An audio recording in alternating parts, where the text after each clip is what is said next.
Hey there, Mikey. Couldn't help but notice you've been prancing around this week like a squirrel assassin with a new 50 caliber rifle. Sweet, merciful gravy boats. You're practically glowing. You even found time to give me a TED Talk on my, and I quote here, subtle rudeness. Somebody What had to in do the it. name of a three-legged flamingo does that even mean? Oh, excuse me, I forgot. You labeled it career counseling, which is hilarious, considering my paycheck is about as imaginary as our chances of getting Sir Paul McCartney on this podcast. But let's talk about your mysterious overnight mission. And there's kind of an inside joke here, but we're just going to keep rolling here. Let's talk about your mysterious overnight mission to the sunflower kingdom of your native Kansas. Grandma's birthday, she says. Ha! Was Grandma's birthday being held at Area 52, the discount version of Area 51, where they keep the aliens who couldn't make the cut? Oh, I know where they are. I passed this house and I told Brett that's where the aliens live. Come clean, Mikey. You were up there gathering intelligence. I was. Weren't you? What'd you bring back? Well, Crop circle coordinates or a recipe for cosmic corn chowder? Well, I'm currently half covered in mud from my excursion to the sunflower state for my grandma's quote-unquote birthday. No, it was her birthday is Tuesday. Come on, that's a real story. But yeah, I really don't feel like I can divulge that information because I thought about it, and thinking about it has led me with my dad in surgery, my aunt a fender bender, a dead raccoon on my roof. Like, my lips are sealed. Well, wait till you see what's coming. You know, folks, Mikey has recently and very proudly enlisted in the Woodward County United Citizens Militia, or WCOM, for you acronym-obsessed fiends like me, convinced that an armed incursion from Kansas is just around the corner. We figure it's probably Tuesday, right after the senior discount day at Dollar Tree expires. I done seen things, declared Mikey, lovingly polishing a camouflage cap she rescued from a thrift store bin labeled hats that have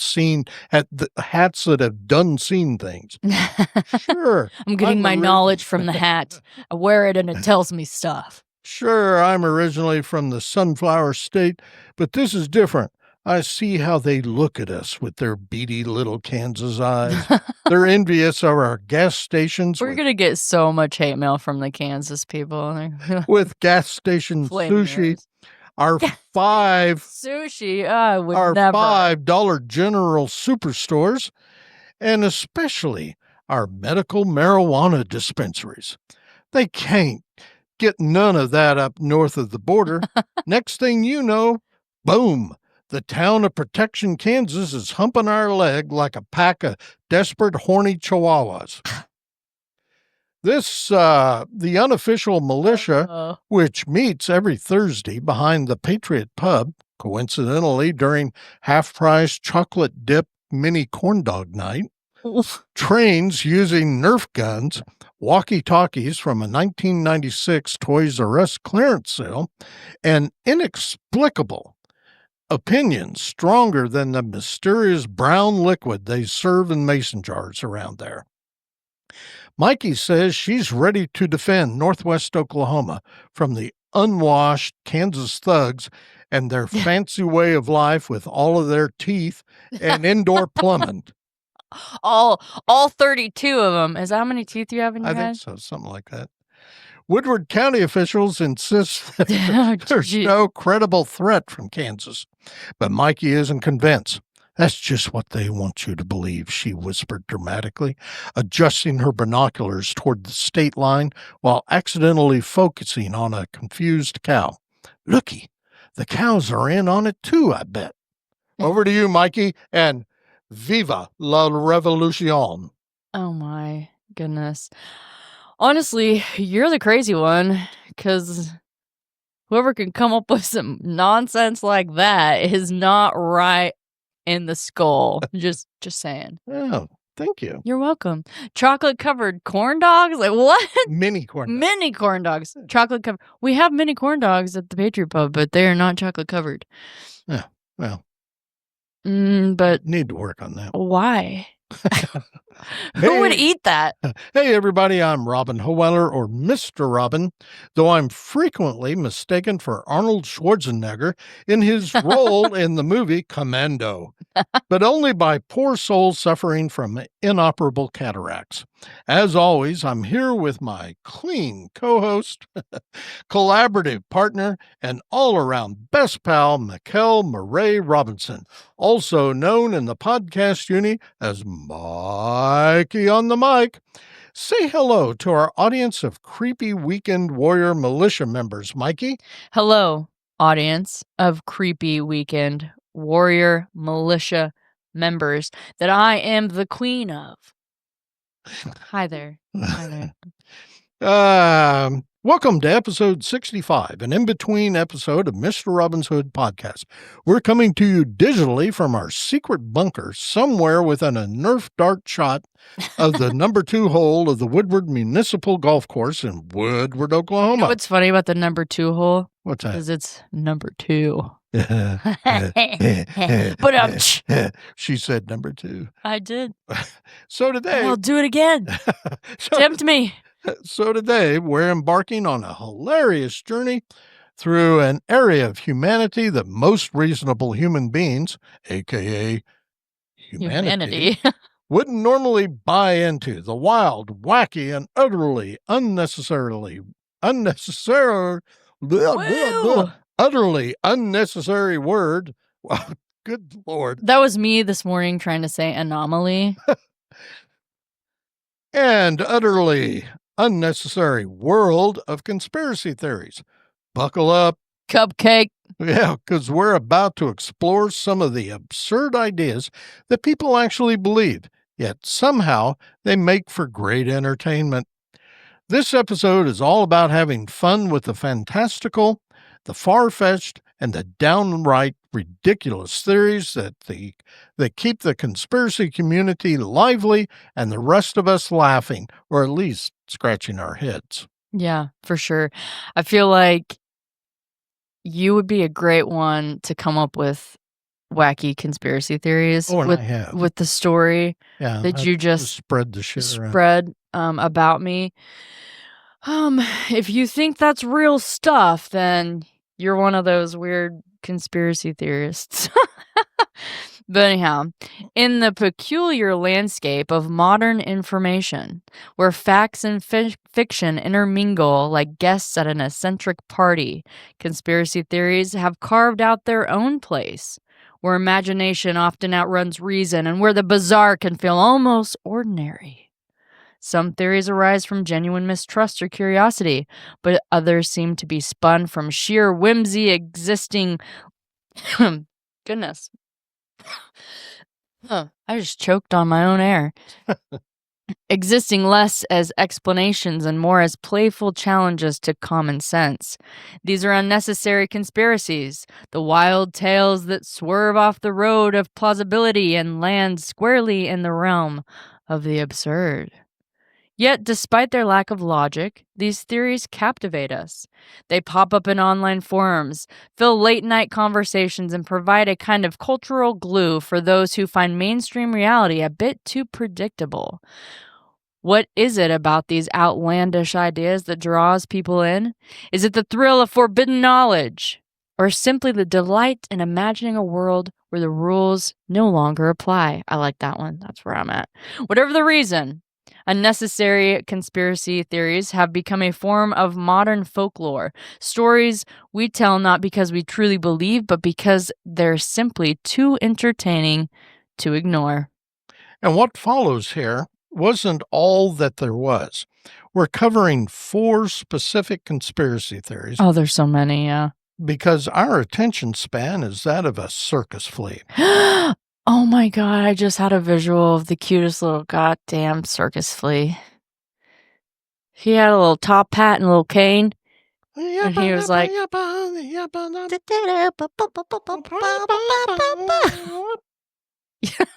Conspiracy theories are like spicy memes. They add flavor to our otherwise mundane lives.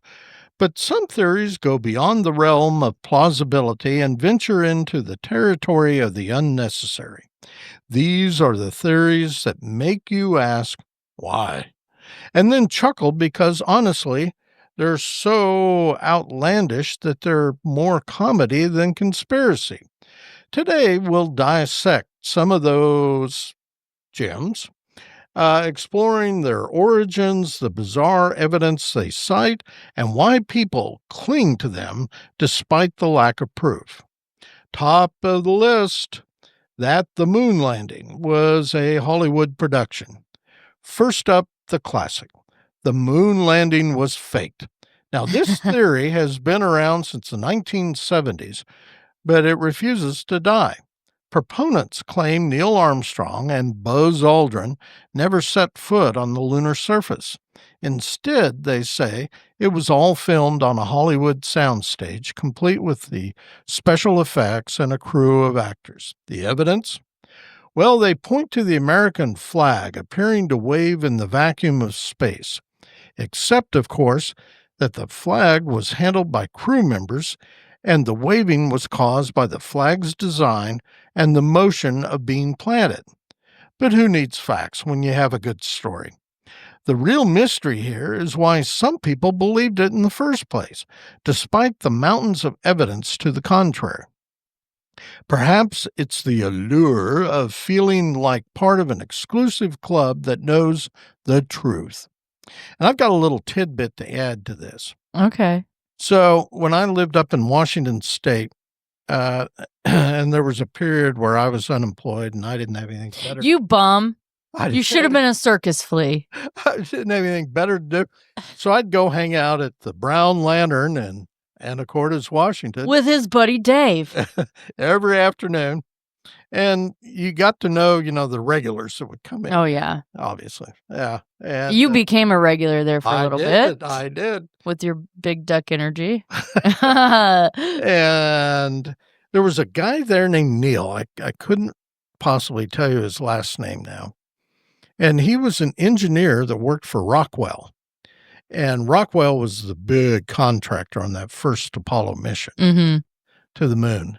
And according to Neil, he said it was all fake.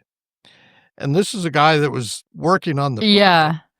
And he said it was because the communications that they experienced between Earth and the moon and back and forth, he said that didn't exist at the time. He said it came along soon thereafter, but he said we couldn't get it done.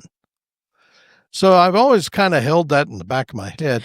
But it's important to point out that Neil was kind of fucking crazy. Yeah, I was going to say, but was Neil a little out there? He was. My question. Neil was definitely out there. But also, wasn't part of that we were trying to get to the moon before the Russians or absolutely. Whatever? So, yeah. When you're trying, maybe we could have cheated a little. I don't know, it's a good question to propose. It's not like if we were just trying to get to the moon, we would have made it in due time. But with that little tidbit, I could kind of see where the speculation, the conspiracy has grown in that. Yeah.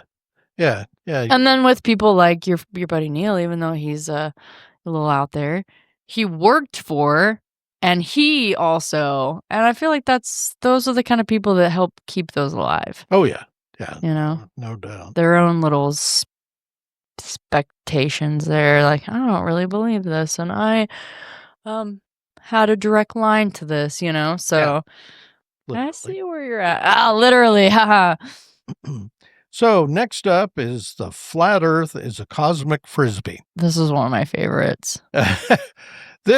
So we're going to talk just a little tiny bit about the flat earth theory, a belief so elaborate it could be sci-fi comedy. I know somebody who believed this with every piece of their being. Really?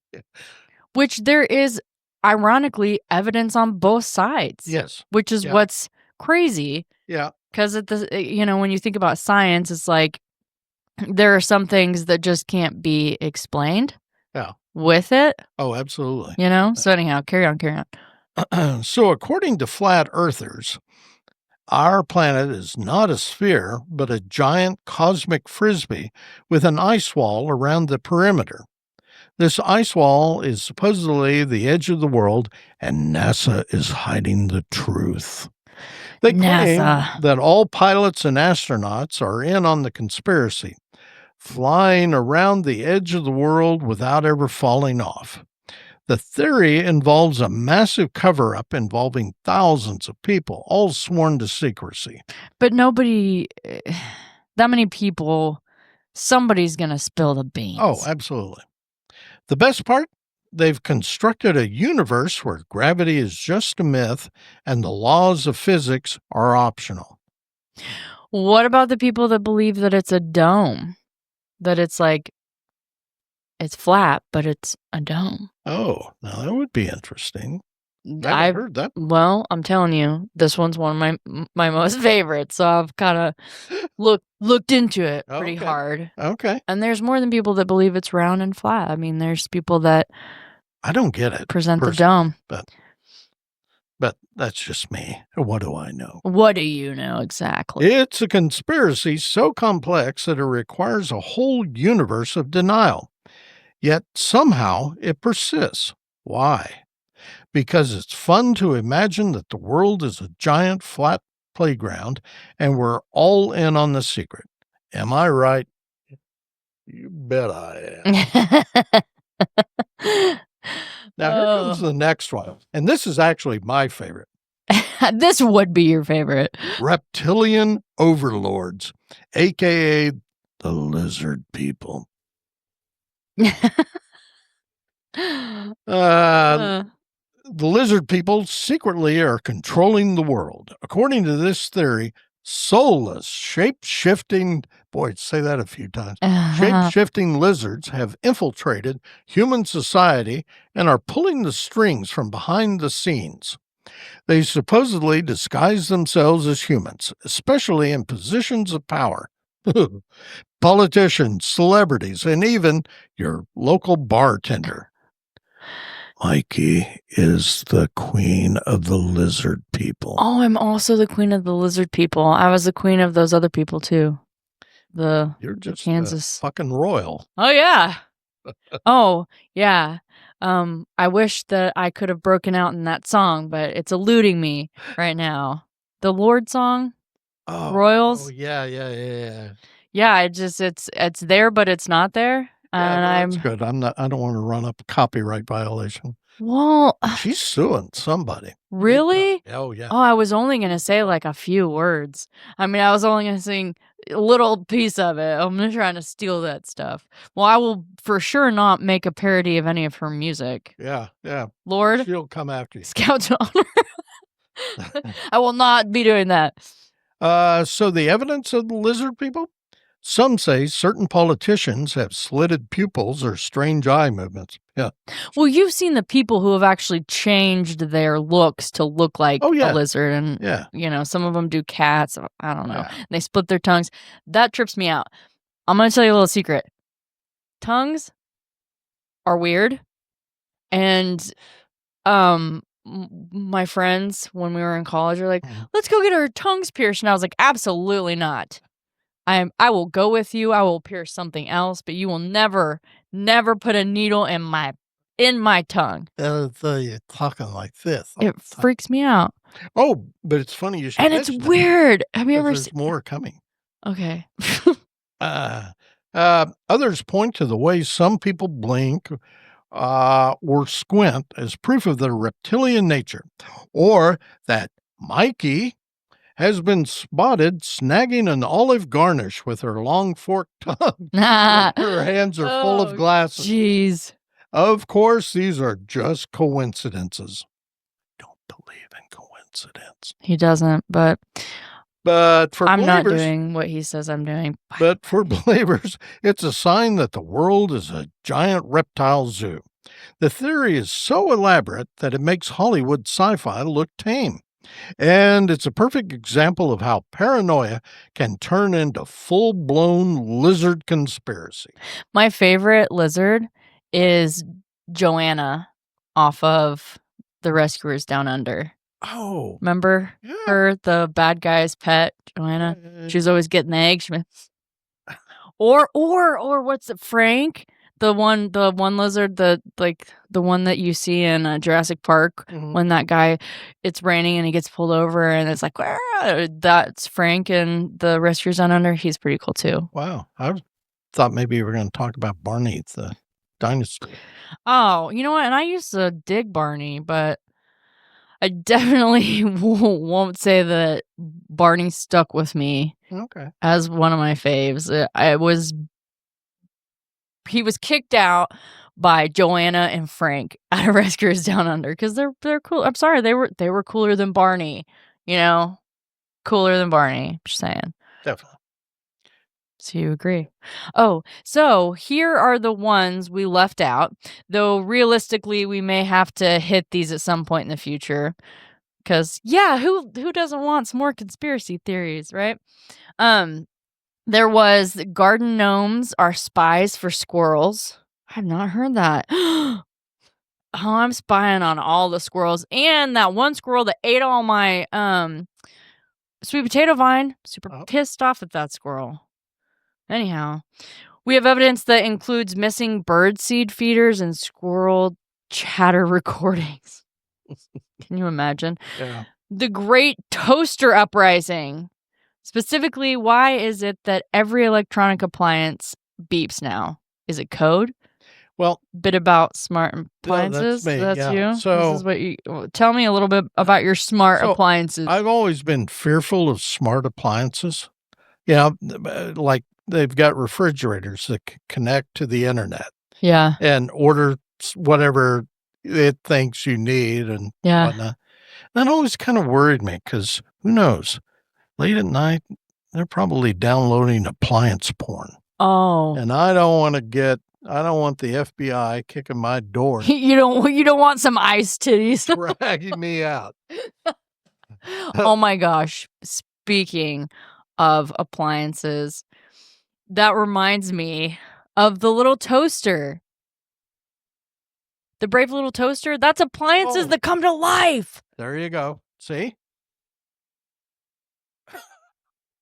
Anyhow, pigeons as government drones, but only in Cleveland. It was probably has something to do with the Cleveland clause of the top secret operation Feathernet that no one in any position of government, even a GS1 step 1 janitor, will discuss. I know it. Oh, pigeons are government drones.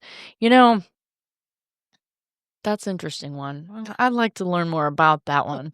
Banana peel slips are engineered by Big Fruit. What?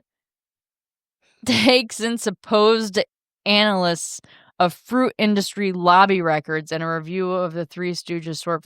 You just threw this. This is bullshit. I just threw that. You just threw that in there so I sounded like a ridiculous human, which I am, but he doesn't need to help me sound like it, but here we are.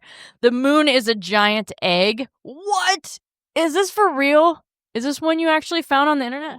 You made this up? On the internet. Oh. I did not make this up. The moon is a giant egg. Oh my gosh. That reminds me, you remember that dream I told you about that I had when I was 12? There was a giant leopard print egg. Oh, yeah. And me and my friends were at my other friend's house, and we had a knock at the door, and we went, and there on the porch was this giant leopard print egg, and it cracked open, and a bunch of snakes came out. And then my best friend's twin brother was saving us by eating the snakes whole, like he was swallowing them whole. I'm going to have a weird dream now about the moon being a giant egg. Are you ready for what you just brought up? Didn't your co-star today say that you have weird dreams? Well, yeah. And I really haven't had that many here lately, but I'm about to. They're coming. I'm about to. They're coming. anyhow, it will require in-depth interviews with lunar poultry. I'm going to find one. We're going to interview. Oh, if you know what I mean. If you know what I mean. Lunar poultry. I feel like that would make like a cool band name. We're Lunar Poultry. Woo! You know, and then they like dress up in like chickens with like the eggs or little moons coming out their little chicken butts. I mean, this could be cool. This could be a whole movement, man. It could be. Okay, sock gnomes run a black market.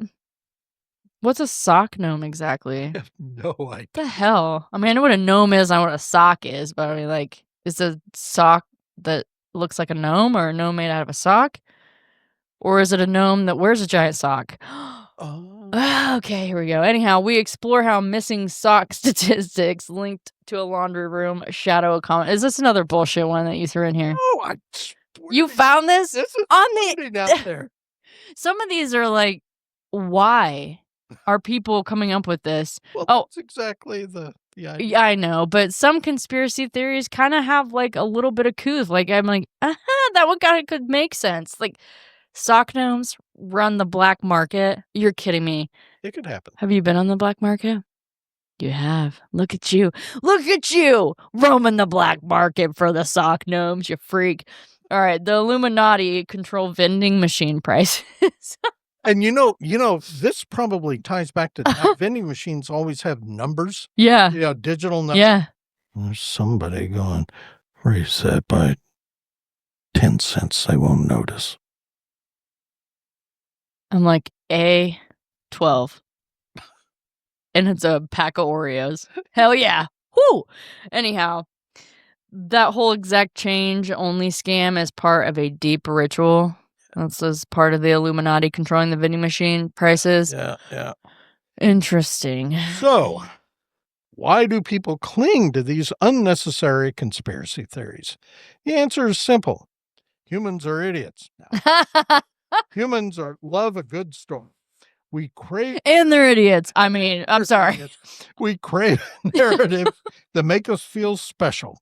Like we're in the know while everyone else is being duped. What about sock gnomes with hand grenades? Oh, even better. These theories give us a sense of superiority, like we've uncovered the secret that the masses are too blind to see. Plus, they're just plain fun.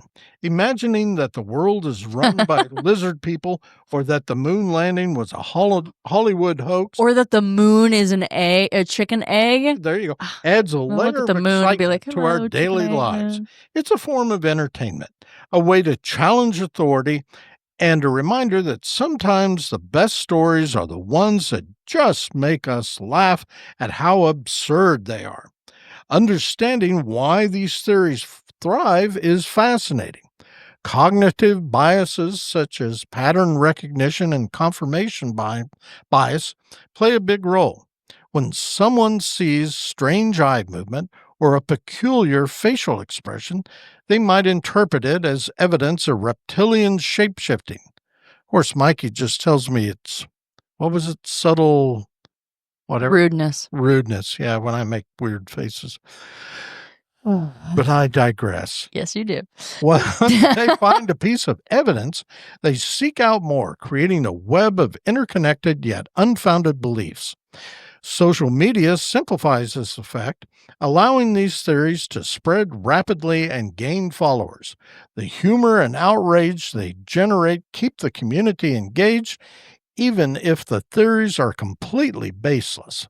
Ultimately, these theories serve as a mirror to our own curiosity, skepticism, and love for a good laugh. And I do love a good laugh. I will say that.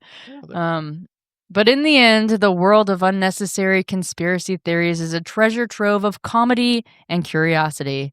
They remind us not to take ourselves too seriously and to question everything, except perhaps the need to believe in the impossible. Or the need to believe in sock gnomes. Kind of stuck on that.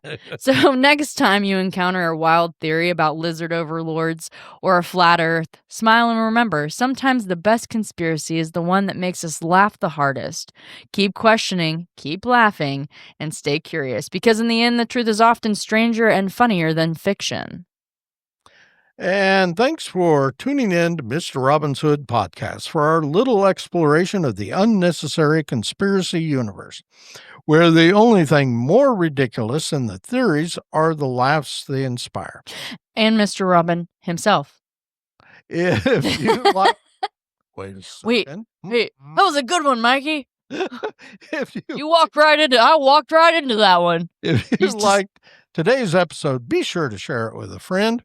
If you have any questions from Mikey or myself about today's episode or any other damn or thing, any conspiracy theories you want to share at mr.robin@mrrobinshood.com or Mikey at mrrobinshood.com.